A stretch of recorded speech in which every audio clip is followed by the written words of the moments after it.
नमस्कार, मैं ऋचा भाटिया आप सभी का स्वागत करती हूँ आरोग्य में।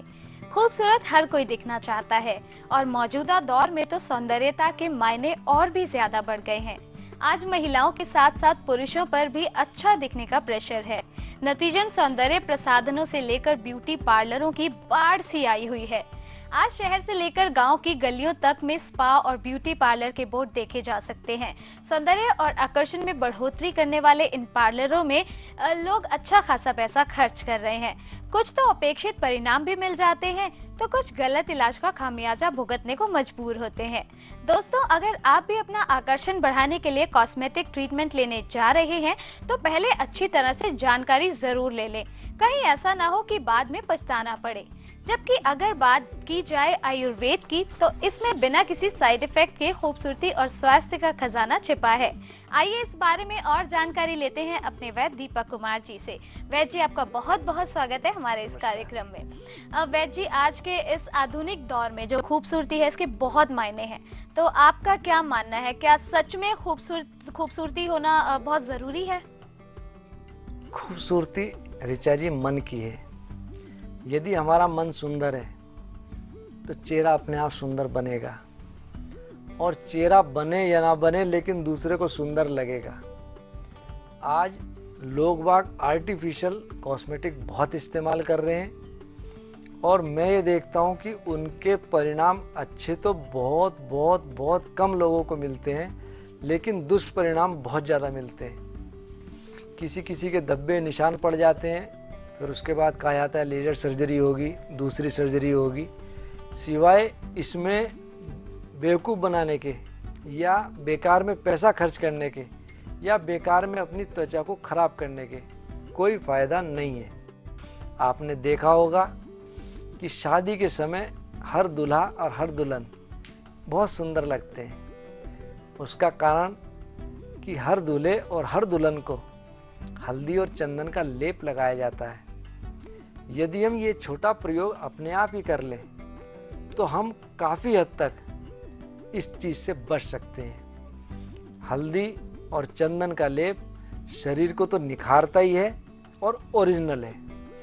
आर्टिफिशियल में हम ये देखते हैं, कॉस्मेटिक में बहुत सी चीज़ें ऐसी आती हैं, जैसे हमारे शैम्पूज़ हो गए। शैम्पू के अंदर टीपॉल वगैरह बहुत इस्तेमाल होते हैं, डिटर्जेंट। इनसे आज तक किसी को कोई फ़ायदा नहीं होता। कुछ चेहरे की क्रीम्स आ रही हैं, और मैं ये देखता हूँ कि उन क्रीम से फ़ायदा कम और नुकसान ज़्यादा है। छोटी सी बात बताऊँ, यदि आदमी अपने शरीर से स्वस्थ है, उसकी काया स्वस्थ निर्मल है, तो वो अपने आप सुंदर लगेगा। जैसे मैंने पहले बताया, हरड़ भेड़ा आंवला, चौथी नीम गिलोय, पंचम मिश्री डालिए, निर्मल काया होए। इस छोटे से प्रयोग को करें, हमारा पेट भी साफ रहेगा, त्वचा ना हमारी बहुत खुश्क होगी, ना बहुत ज़्यादा तैलीय होगी, और हमारा चेहरा आकर्षक लगेगा। क्या बात है। वैद्य जी, अभी आपने कॉस्मेटिक्स के बारे में बात की, जैसे क्रीम्स वगैरह यूज़ की जाती हैं, स्क्रब्स यूज़ किए जाते हैं, बहुत सारी और भी चीज़ें हैं अपने आप को खूबसूरत बनाने के लिए। लेकिन वहीं एलोपैथी में एक सर्जरी नाम की भी एक कॉस्मेटिक यूज़ की जाती है। सर्जरी से बहुत कुछ चेंज किया जा सकता है अपनी बॉडी में, और सुंदरता भी पाई जा सकती है। तो आप इस चीज़ में कितना बिलीव रखते हैं? नेचुरल चीज़ नेचुरल है, और हर चीज़ की एक अवस्था है।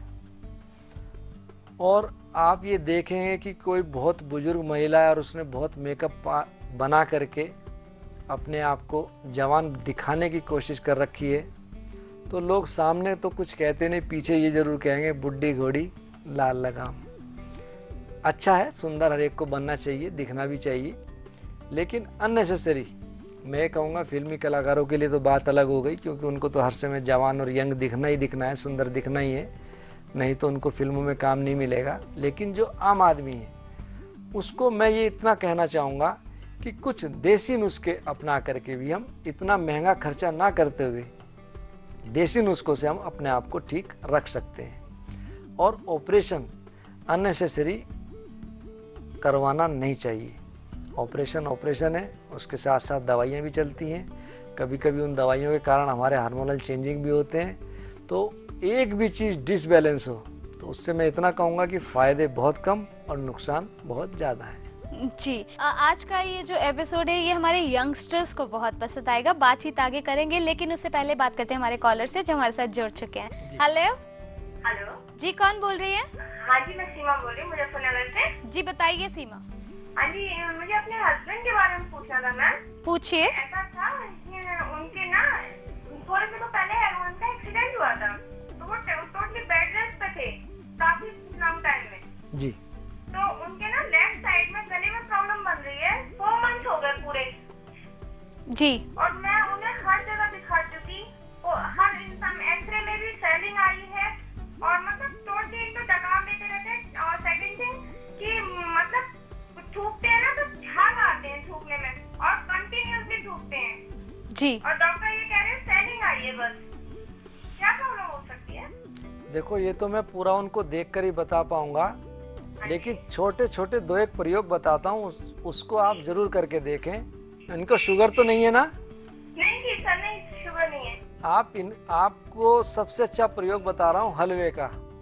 आप हलवा पतला बनाएं, कहवा सा बना करके दिन में 2 बार सुबह और शाम उनको हलवा पिलाएं। उसमें चुटकी भर हल्दी जरूर डाल दें। गरम गरम चाय की तरह पिएंगे, उनको सेक लगेगा और गला खुलेगा। साथ में रात को आप हलवा गाढ़ा बनाएं बिना मीठे का, उसमें थोड़ा घी ज़्यादा डालें। उस हलवे को किसी कपड़े पर लेकर के रात को जितना गर्म सहन कर सकें गले पे बांध करके सो जाएं। और दिन में 2 बार कांच नार गुग्गुल, अगर कांच नार गुग्गुल उपलब्ध है तो 2-2 गोली, नहीं तो आप कांच नार चूर्ण 10-10 ग्राम 1 गिलास पानी में पका करके छान करके उनको सेवन कराएं। मैं ये उम्मीद करता हूं कि उनकी गले की समस्या दूर हो जाएगी।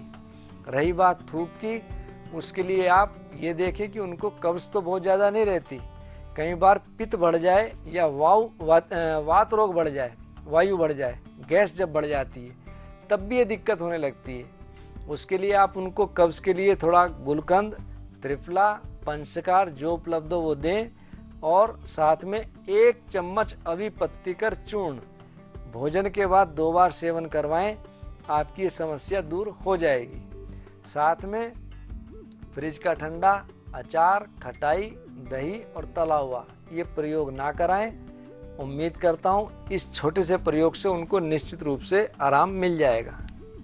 बाकी दर्शकों से भी यही कहना चाहूंगी, अगर आपको या फिर आपके किसी अपने को कोई भी प्रॉब्लम है, किसी भी तरह की परेशानी है, किसी भी तरह की बीमारी है, तो आप डायरेक्ट वैद्य जी से बात कर सकते हैं। हो सकता है आपकी बीमारी का इलाज यहां पर आपको मिल जाए।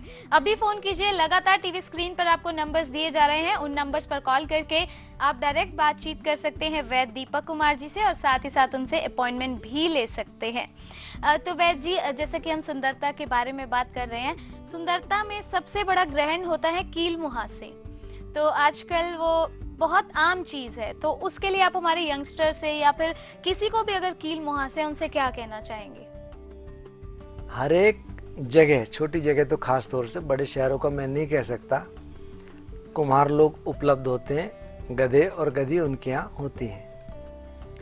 कील मुहासों पर मलो, दूध गधी का रोज, मिटे हमेशा के लिए, रहे न बिल्कुल खोज।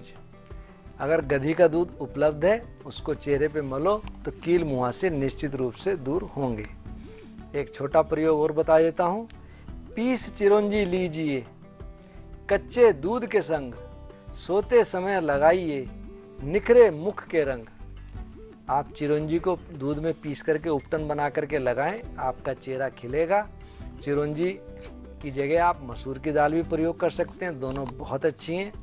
एक हम पैक बनाते हैं जिसके अंदर हल्दी, चंदन, सफ़ेद चंदन और मसूर की दाल, त्रिफला, इस तरह की चीज़ें हैं। आप उसको दूध में मिला करके प्रयोग करें तो आप 2 दिन के अंदर ही आपको असर दिखाई देगा।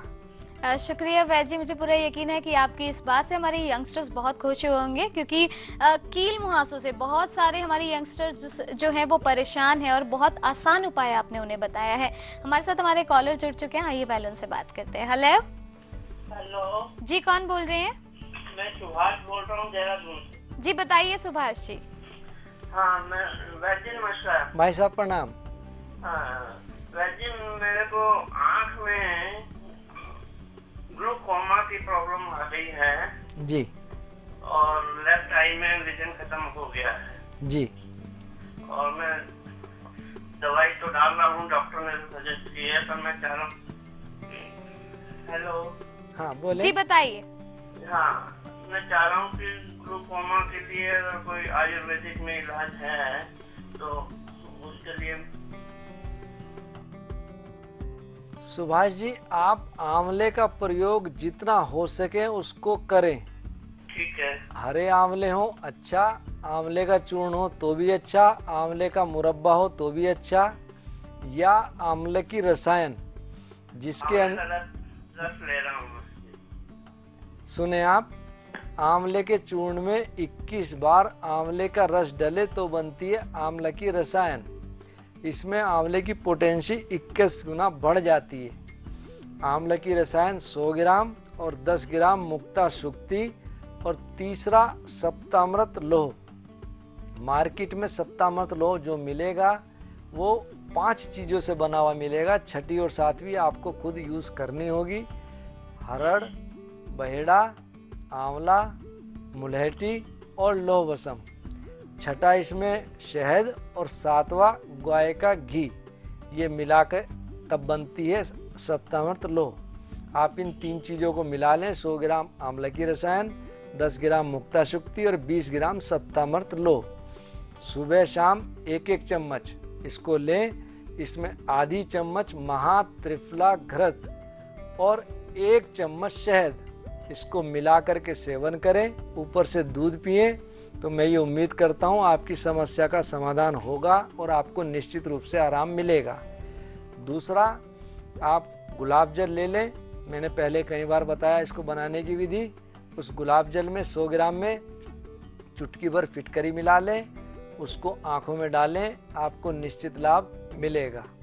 और जब भी आप नलके के पास जाएं तो मुंह में पानी भर लें और उसके आँखों में छपके मारें। धीरे धीरे ये समस्या कम होने लगेगी और आप कहेंगे कि मैं पहले से बहुत ठीक हूँ। शुक्रिया वैद्य जी। हमारे एक और कॉलर को उनकी समस्या का समाधान मिल गया है।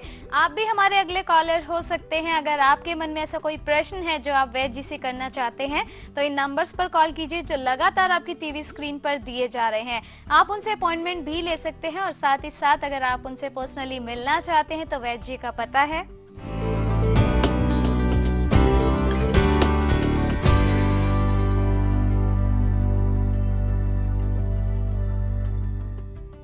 अभी वक्त है एक छोटे से ब्रेक का। ब्रेक के बाद हम लौटेंगे कुछ और जानकारियों के साथ। तब तक के लिए एक छोटे से ब्रेक के बाद वापस आते हैं।